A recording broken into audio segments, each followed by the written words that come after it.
Welcome to the Impact Over Optics podcast, a place where real progress shines beyond appearances and distractions. Here, voices from across industries come together to share wisdom, stories, and strategies that remind us what's possible when purpose leads the way. Because true progress is not measured by how it looks, but by the impact it leaves behind. Let's get started. Welcome to Impact Over Optics, the podcast where we go beyond appearances and focus on what really moves the needle: authentic leadership, purposeful results, and lasting impact.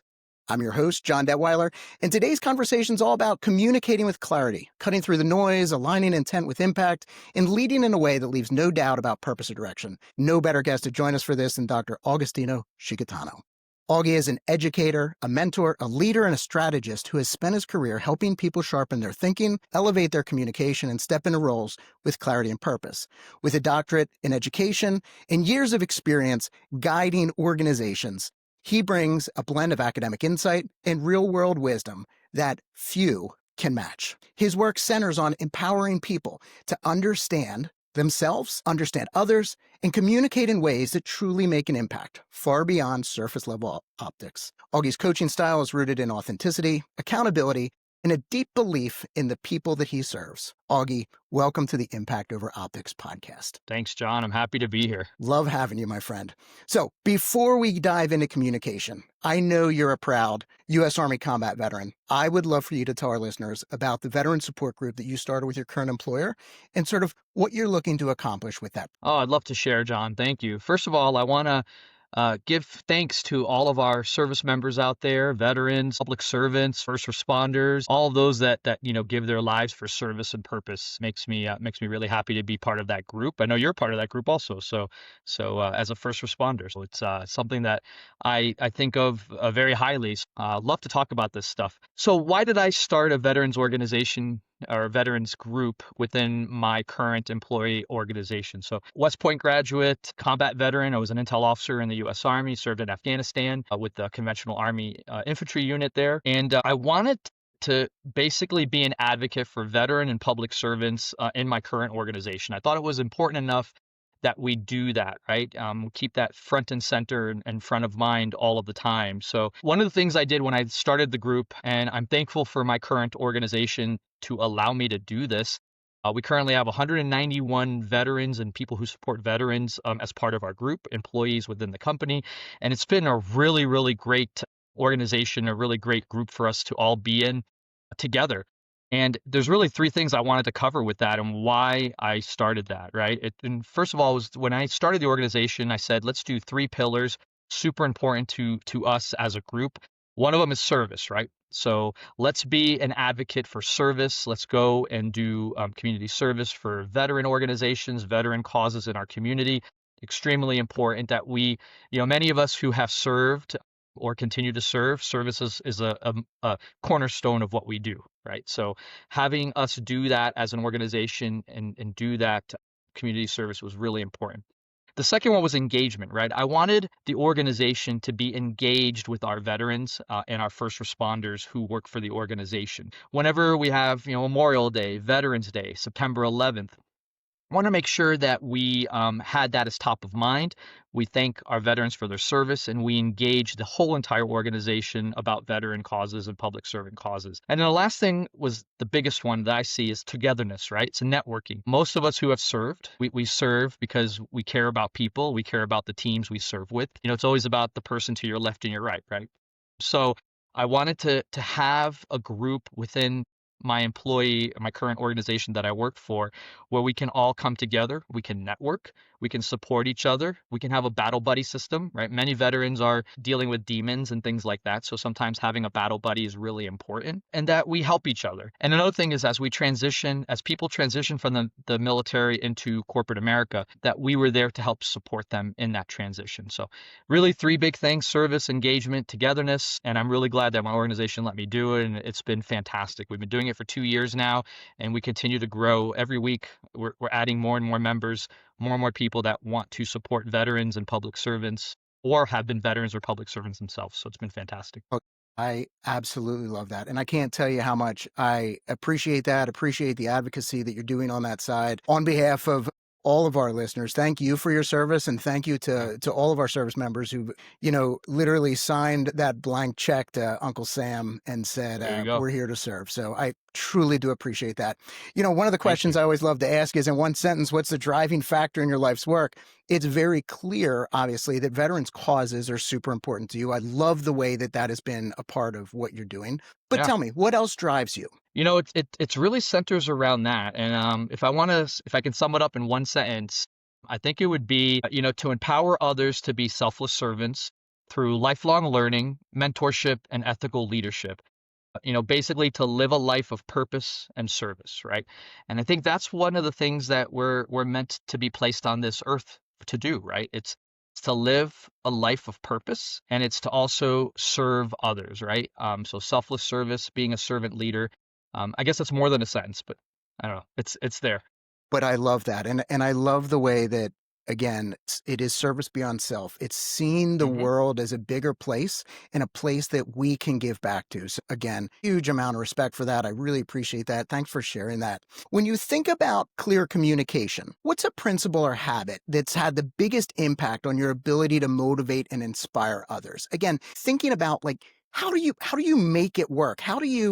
What are the things that you do to really be able to drive that? That's a really good question, John. It's something that I've been thinking about because it kind of goes into the things that I've talked about, right? Being a selfless servant. It's a really important thing. So I think one of the couple of things here that I wanted to kind of mention is first of all, being genuine, being authentic, and being reliable are extremely important, right? If you say you're going to do something, then do it. People expect that from you. If you have clear communication and people know that they can rely on you and that you're genuine, right?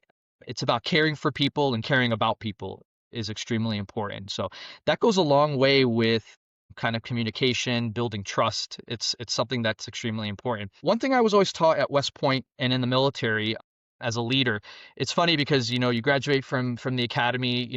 Most of us are 22 years old when we graduate, and we're already lieutenants in charge of many soldiers, right?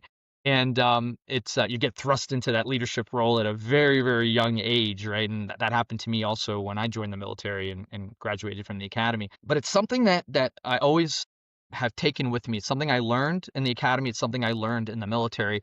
It's also interesting because Simon Sinek wrote a book on it, right? Leaders eat last, right? I don't know if Love you've read that that book. book. Leaders eat last, and it's something that I was taught from a very young age, and there's a lot of truth in what Simon Sinek wrote in there, and that is, if you take care of your soldiers, they're going to take care of you. Basically, if you genuinely care about them, if they know that you care about them, then they'll do anything for you, right? So part of that, maybe it's nonverbal communication, but maybe it is communication also, right? It's just being reliable, taking care of people, they'll take care of you. Being genuine and authentic is something that I've always tried to do in my everyday life. It's something that I've learned at a young age. This was 25 years ago, so a long time ago, maybe longer, but something that I think I still bring with me, even in my corporate America role that I'm doing right now. It's always taking care of people, and it's a habit that I think is maybe not a habit so much as something that you need to be ingrained with, and you need to be genuine about, and you need to be authentic about for people to want to follow you as a leader. If you don't mind, I'd like to dive back into your military service in Afghanistan. Sherman was Yeah. famously quoted as saying, "War is hell." And most people can't even wrap their heads around the chaos of war.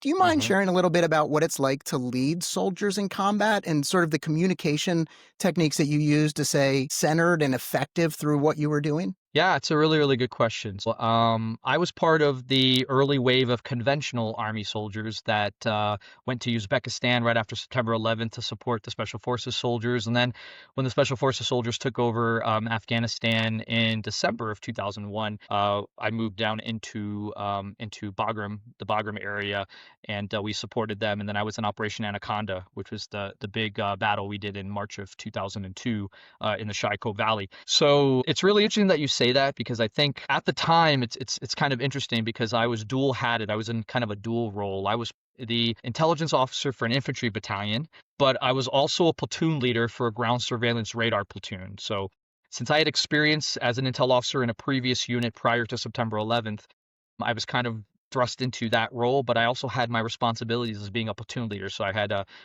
bunch of soldiers under me during that time period also. So challenging time, and it was a chaotic time, right?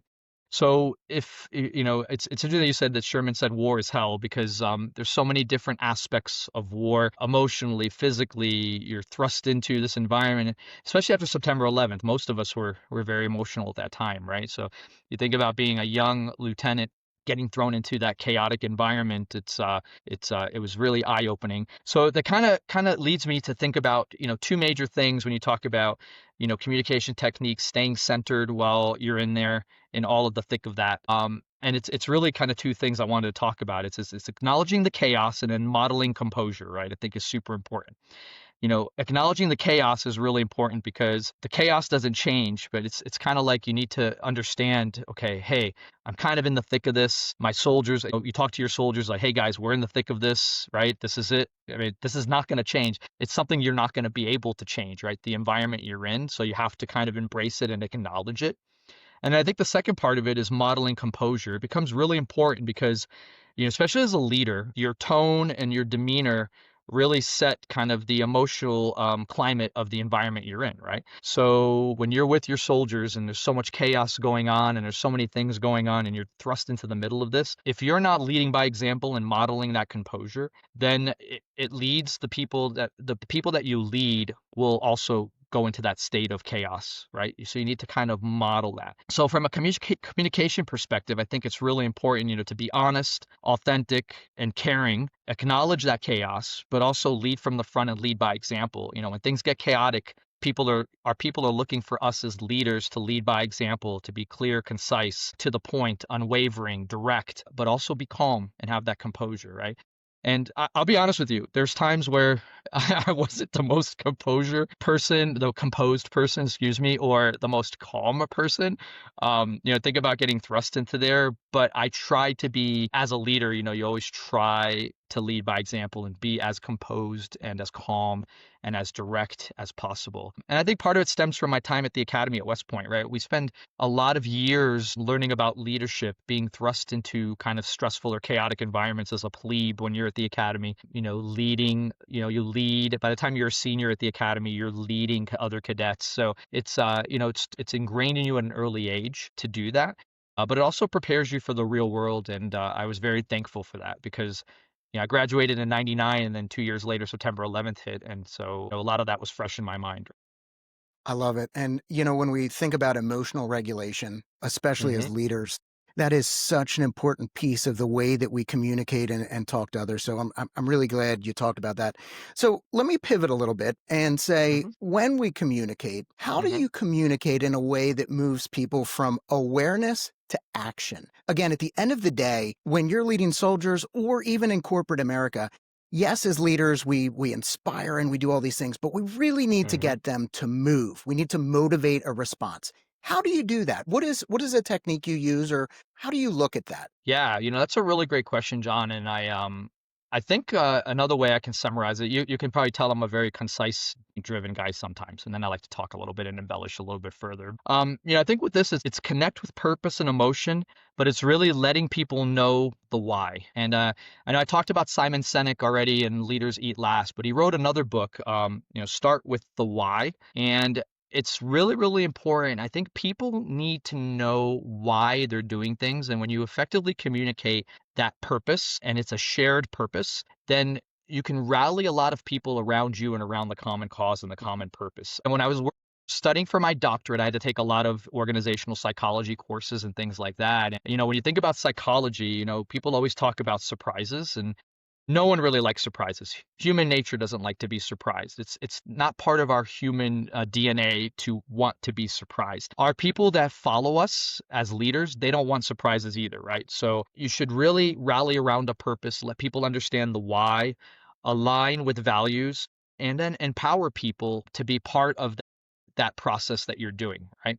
So when you're bringing people in and you're trying to connect them with the purpose, you're telling them about the why, make sure that you're aligning everybody together, right? Life, work, experiences, everybody wants to be part of that shared experience. And when people are brought in to feel like they belong, like they're part of something bigger than themselves, I think that's when you can move from awareness to action. If you get people to rally around that, that's an important aspect of it. So definitely connect with purpose and emotion. Let people know the why. Make sure that everybody's values and are aligned with each other. People understand it. They have a common purpose, and people know that they're working for something bigger than themselves. It goes back to that service and that selfless service. But when people know something is bigger than themselves, they'll rally around you and around the team. So I think that's an important aspect of it. That is such a great perspective. I really appreciate you sharing that.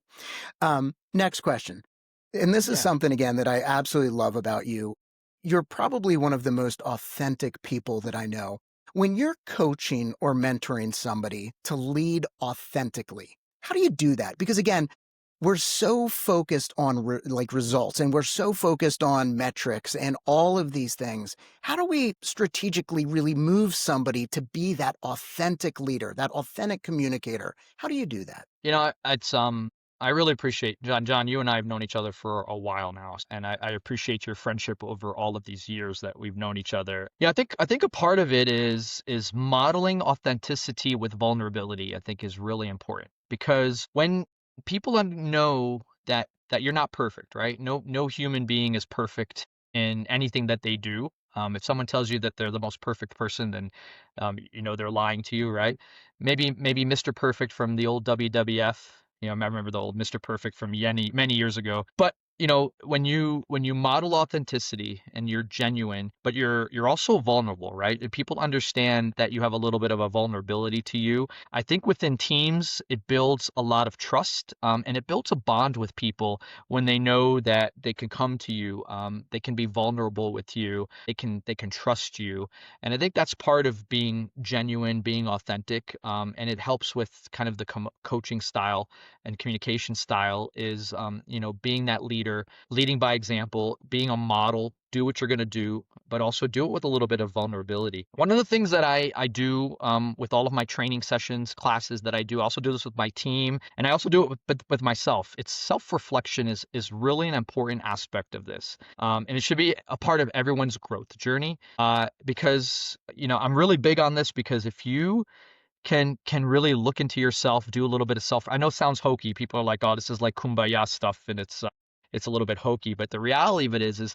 self-reflection is how people really grow. It's how you can grow in your life, how you can grow in the way you learn, and how you grow in your job. There's two people that did a lot of research on this. There's David Kolb. He's an American educational theorist. He was really big on experiential learning and reflective observation, right?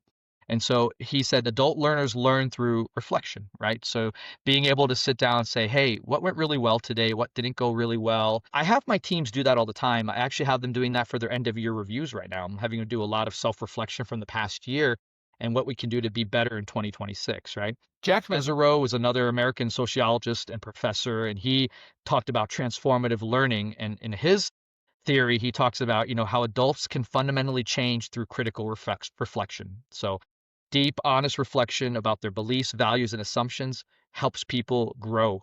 And I think that's a really, really big thing. I think if we can really understand what motivates us, really understands what our personal why is and our purpose is, and we do that with authenticity and vulnerability, I think we can become very genuine in our leadership, very genuine in our communication style. People see that, right? It's funny, you can always spot a fake, right? You can always spot when someone is not authentic, when they're in it for just themselves, when they're not genuine. And I think a lot of that has to do with, if you can model some of this and really look into yourself and grow as a person, it'll be really beneficial for you. So there's my little, kumbaya moment and some of my kumbaya stuff, but I think it really is important. I So love it. And you had mentioned vulnerability, that transparent vulnerability. I love yeah. the way that builds trust. I worked for a chief officer who early on in his career with us had made a mistake. This is not an officer that makes a lot of mistakes. He made a mistake. And Mhm. during one of our senior leadership meetings, he pulled everybody together and he said, I need to talk to you guys about something I did. And he laid out what had happened, why it had happened. And he said, I was wrong and I am sorry. And seeing Mhm. that human connection in him built such followership in his leadership team at that point because we no longer just saw him as the top brass. We now saw him Right. as a human being who was Right. accountable, who was authentic, who was vulnerable and transparent. And I love that you mentioned the vulnerability piece because I think it's so absolutely important. It's critical. It's a cornerstone. It's a cornerstone of communication, right? Absolutely. You have to, that's how you build trust. That's how you build relationships with people. And that's how people will listen to you and follow you, right? Is that vulnerability piece. So I love that you said Absolutely. that. Okay, this has been really good. We always ask everybody before we head out one last question, and it's pretty simple. When our listeners walk away from this, what's the one message you want them to take back with them? Yeah, I love that. That's a really profound question. I had to actually think about this, John. It's like, how do you sum up your entire philosophical leadership philosophy and everything that you're about into one sentence? So this was a good homework assignment for me. If I was to summarize it into one message that I think everybody can take away with them, it's basically this. It's your greatest growth comes from helping others learn, lead, and thrive. So invest in people, stay curious, be genuine, and always lead with integrity. And I think if you do that, you'll be very, very successful. It's not just in your career, but I think in life in general. Absolutely love it. Absolutely love it. Dr. Scicchitano, thank you so much for joining us on the Impact Over Optics podcast. I'm your host, Jon Detweiler. And remember, authentic change always outlasts appearance. Until next time, lead with purpose and leave a real mark. Thanks again for joining us on the Impact Over Optics podcast. We hope today's insights sparked fresh ideas and reminded you of the power of purpose-driven work. Please share this episode with others who believe in real change, and join us again as we continue to look beyond appearances and focus on the impact that truly lasts.